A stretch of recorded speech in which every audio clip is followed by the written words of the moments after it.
అబద్ధాల పునాదుల మీద రాజకీయం చేసే చంద్రబాబుకి, కేవలం విష ప్రచారాలని నమ్ముకొని రాజకీయం చేస్తున్న పవన్ కళ్యాణ్కి, వీళ్ళిద్దరికీ కొమ్ము కాసే ఎల్లో మీడియాకి దేవుడు అదిరిపోయే సమాధానం ఇచ్చిండు.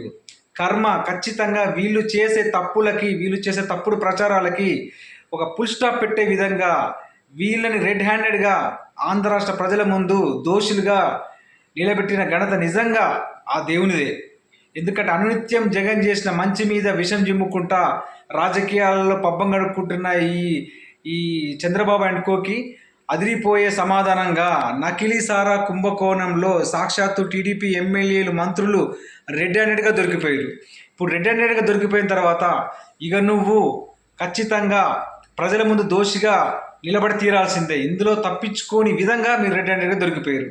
సో లిక్కర్ కేసులో బెయిల్ మీద ఉన్న చంద్రబాబుకి ప్రజెంట్ అదే లిక్కర్ కేసు తిరిగి మెడకు చుట్టుకున్నది.